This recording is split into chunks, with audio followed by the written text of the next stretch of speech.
Today we will study the difference between physical adsorption and chemical adsorption.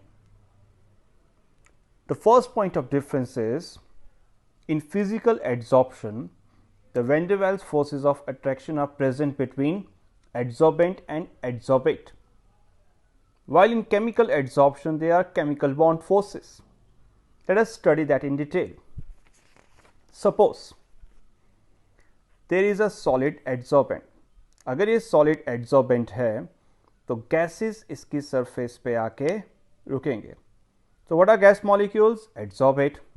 What is this solid piece? Adsorbent. In case of physical adsorption, इनके बीच में attraction रहेगा weakest. सबसे weakest हम chemistry में जानते हैं. Van der Waals forces of attraction हम study करते हैं gas molecules as well. तो उसी तरह से एड्सॉर्बेट और एड्सॉर्बेंट के बीच में कौन सा होगा interaction? Weakest forces of attraction, जिसको हम नाम देंगे van der Waals forces of attraction, जो कि ना के बराबर है, बहुत कम है. और दूसरे केस में केमिकल एड्सॉर्प्शन के केस में हम बात करते हैं कि जब कोवलेंट बॉन्ड बनेगा या आयोनिक बॉन्ड बनेगा, मींस इलेक्ट्रॉन्स ट्रांसफर होंगे या शेयर होंगे, तब जाके होगा किस किस के बीच? एड्सॉर्बेट और एड्सॉर्बेंट के बीच स्ट्रॉन्ग बॉन्ड बनेंगे. इंटरैक्टिव इंटरैक्शंस किस तरह की होंगी? कोवलेंट टाइप की होंगी या आयोनिक टाइप की होंगी. तब जाके बनेगा क्या? होगा chemical adsorption. The first point of difference is weakest forces in physical adsorption and strong forces. कौन सी forces? Chemical bond forces in chemical adsorption. The first point of difference. Second point of difference is heat of adsorption जो आप study कर चुके हैं. ये कितना होगा physical adsorption में? 20 to 40 किलो जूल पर मोल, और यहाँ होगा केमिकल एड्सॉर्प्शन में 40 to 400 किलो जूल पर मोल. इसका मतलब ये हुआ कि जब सॉलिड के सरफेस पे गैस मॉलिक्यूल्स आके रुके तो वो रिलीज करेंगे क्या? Energy. Since adsorption is an exothermic process, जो जितना ज्यादा एनर्जी रिलीज करेगा वो उतना स्टेबल कंपाउंड बना पाएगा. हालांकि सरफेस कंपाउंड नहीं बनते हैं इन फिजिकल एड्सॉर्प्शन, वो सिर्फ किस में बनते हैं? केमिकल एड्सॉर्प्शन में. तो एनर्जी कौन ज्यादा रिलीज कर रहा है? कौन स्टेबली वहां रुक पाएगा? तो 20 to 40 किलो जूल पर मोल रिलीज कौन कर रहा है? इन फिजिकल एड्सॉर्प्शन. और हमारे पास 40 to 400 किलो जूल पर मोल कौन रिलीज कर रहा है? केमिकल एड्सॉर्प्शन में. तो इन दोनों इंटरेक्शंस में हमें ये पॉइंट बिल्कुल क्लियर नजर आता है. The lesser the energy, the more stable the molecule on the surface of adsorbent. तो कौन ज्यादा रिलीज कर रहा है? Obviously chemical adsorption. तो इस तरह से physical adsorption is not that stable because of lesser heat of adsorption. बहुत कम रिलीज हुआ, इंटरेक्शंस इतने स्ट्रांग नहीं थे, एनर्जी इतना ज्यादा रिलीज नहीं हुआ. लेकिन यहां पे एनर्जी बहुत ज्यादा रिलीज हुआ, so as to form what? Chemical bond forces of attraction.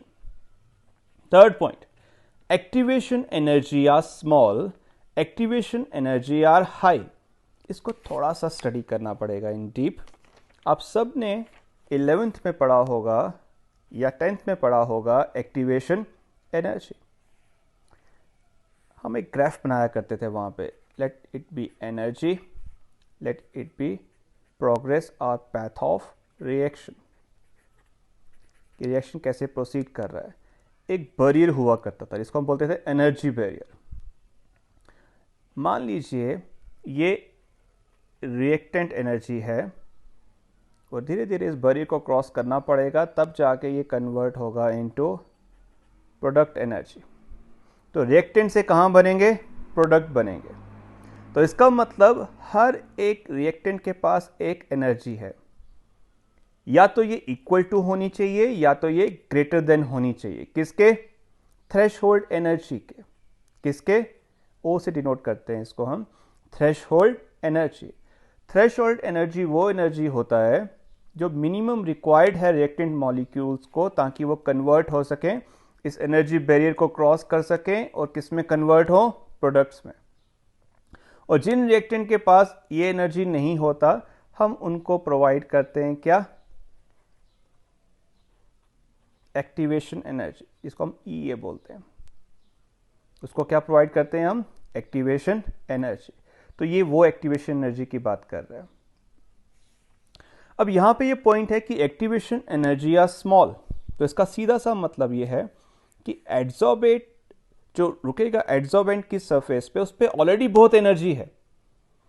और ये एक्टिवेशन एनर्जी हम यूजली दिया करते थे with the rise in temperature. अगर हम टेम्परेचर बढ़ाएं तो हम क्या देते थे रिएक्टेंट मॉलिक्यूल्स को, एक्टिवेशन एनर्जी। तो हमारे केस में जब एड्सॉर्बेट के पास ऑलरेडी बहुत एनर्जी है तो हमें उसको क्या देने का जरूरत नहीं है, टेम्परेचर, क्योंकि उसका काइनेटिक एनर्जी बढ़ जाएगा। अगर बढ़ गया तो वो वहां रुकेगा नहीं सरफेस पे उसके। तो इसलिए हम मान के चलते हैं या हमें पता है कि एक्टिवेशन एनर्जी किस में स्मॉल होता है, जरूरत नहीं है फिजिकल एड्सॉर्प्शन में। और एक्टिवेशन एनर्जी हाई किस में है, केमिकल एड्सॉर्प्शन में। अब केमिकल एड्सॉर्प्शन में हाई क्यों है, उसका रीजन ये है कि like almost all chemical reaction, शुरुआत करने के लिए उन मॉलिक्यूल्स को, ताकि उनके बीच में वैलेंसीज शेयर हो सकें, उनके बीच में आयनिक इंटरेक्शंस हो सकें, तो हमें सप्लाई करना पड़ता है हीट, जो कि हमारे केस में टेम्परेचर है, और उसको हम मान के चलेंगे that is nothing else but activation energy.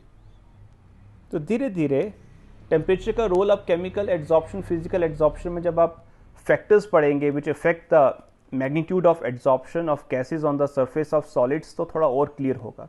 But generally अभी मान के चलिए इस चीज़ को कि जब जब टेम्परेचर हम राइज करेंगे इनिशियली, ताकि इंटरेक्शन हो सके, ionic covalent interaction between adsorbent and adsorbate, तो आप क्या सप्लाई कर रहे हो, जब टेम्परेचर सप्लाई कर रहे हो तो क्या सप्लाई कर रहे हो, बेसिकली आप सप्लाई कर रहे हो एक्टिवेशन एनर्जी को। तो yes, in physical adsorption activation energy are small and in chemical adsorption activation energy are high at the start. Adsorption high होगा जब टेम्परेचर कम होगा, ऑब्वियसली, क्योंकि उनके पास ऑलरेडी गैस मॉलिक्यूल के पास बहुत ज़्यादा हाई क्या है, काइनेटिक एनर्जी। अगर काइनेटिक एनर्जी हाई है, हम उनको टेम्परेचर सप्लाई नहीं करेंगे, अदरवाइज जो रुके हुए मॉलिक्यूल्स हैं वो भी चले जाएंगे। और एक नया टर्मिनोलॉजी भी आता है, जब एड्सॉर्बेंट की सरफेस से एड्सॉर्बेट के मॉलिक्यूल्स निकल जाएं तो हम उसको बोलते हैं डिसॉर्प्शन। हम उसको क्या बोलेंगे, डिसॉर्प्शन, क्योंकि ये इंटरेक्शन बहुत वीक था। तो अगर हम टेम्परेचर बढ़ाएंगे तो ये सारे के सारे गैस मॉलिक्यूल्स वापस से चले जाएंगे इसके सरफेस से, और एक प्रोसेस नया आएगा, डिसॉर्प्शन। तो यस, अगर एड्सॉर्प्शन बहुत अच्छी चाहिए आपको इन फिजिकल एड्सॉर्प्शन, तो टेम्परेचर हाई होना ज़रूरी नहीं है, वो उसके प्रोसेस को फेवर नहीं करेगा। तो सबसे अच्छा एड्सॉर्प्शन तब होगा जब टेम्परेचर क्या होगा, लो होगा। Can occur at high temperature, क्योंकि लाइक ऑल केमिकल रिएक्शंस इसको शुरुआत में टेम्परेचर चाहिए टू अ सर्टेन लेवल, ताकि अच्छे से क्या हो सके, एड्सॉर्प्शन हो सके। Physical adsorption, fifth point is it is reversible. अभी यही कंसेप्ट हमें भी समझा था। रिवर्सिबल का मतलब ये हुआ कि एड्सॉर्बेंट की सरफेस पे एड्सॉर्बेट आए, इंटरेक्शन अच्छा नहीं था, वीक इंटरेक्शन था या वीकेस्ट टाइप ऑफ इंटरेक्शन था, तो जैसे ही आप इनको टेम्परेचर दोगे हल्का सा, they can leave the surface, all these molecules will leave the surface one by one. तो हम क्या बोलेंगे, क्या हो गया इसमें, डिसॉर्प्शन। तो एड्सॉर्प्शन हुआ और डिसॉर्प्शन भी हो सकता है, तो इसका मतलब क्या है, it is a reversible process. और केमिकल एड्सॉर्प्शन इरिवर्सिबल क्यों है, क्योंकि कौन से बॉन्ड बन चुके हैं, कोवेलेंट या आयोनिक, तो इसका मतलब they are pretty irreversible. Sixth point is adsorption magnitude, कितना एड्सॉर्प्शन होगा किस पे डिपेंड करता है, लिक्विफिकेशन ऑफ गैस। आप सब जानते हैं कि how easily the liquefiable the gas is, मतलब जिसका ज़्यादा हाई क्रिटिकल टेम्परेचर होगा वो उतनी आसानी से लिक्विफाई होगी। तो यस, जो गैस आसानी से लिक्विफाई होगी उसकी एड्सॉर्प्शन भी ज़्यादा होगी। बट यहाँ पे ये एप्लीकेबल नहीं है, क्योंकि यहाँ पे बॉन्ड कौन से बनते हैं, वीक नहीं होते हैं, यहाँ केमिकल बॉन्ड फोर्सेस है, तो यहाँ ये एप्लीकेबल नहीं है। 7th point, not very specific, very specific. Not very specific का मतलब ये है कि एड्सॉर्बेंट और एड्सॉर्बेट के बीच कोई हाई इंटरेक्शंस नहीं है, कोई पर्टिकुलर टाइप का मॉलिक्यूल आके लगे ऐसा ज़रूरी नहीं है। तो दैट इज़ यूनिवर्सल। जो वीकेस्ट फोर्सेस होती हैं वो किसी भी एड्सॉर्बेंट और किसी भी एड्सॉर्बेट गैस मॉलिक्यूल्स के बीच हो सकती हैं। तो कोई स्पेसिफिसिटी नहीं है, इंटरेक्शंस नहीं है इस तरह की जो वैलेंसी हो या आयन या इलेक्ट्रॉन शेयरिंग हो, ऐसा कुछ नहीं है। दैट इज़ वाई ये स्पेसिफिक नहीं है। और केमिकल बॉन्ड वेरी स्पेसिफिक, क्योंकि इंटरेक्शंस ही वैसी हैं। कैसी है? इलेक्ट्रॉन इलेक्ट्रॉन हैं, कोवैलेंसीज शेयर हो रही हैं। 8th point is multilayer formation.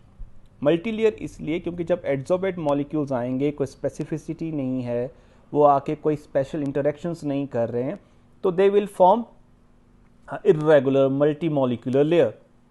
लेकिन केमिकल एड्सॉर्प्शन में they have a definite interactions between adsorbent and adsorbate molecules. तो वो इंटरेक्शंस बहुत ज़्यादा क्या होंगी? स्ट्रेट ऑन, हेल्ड ऑन होंगी।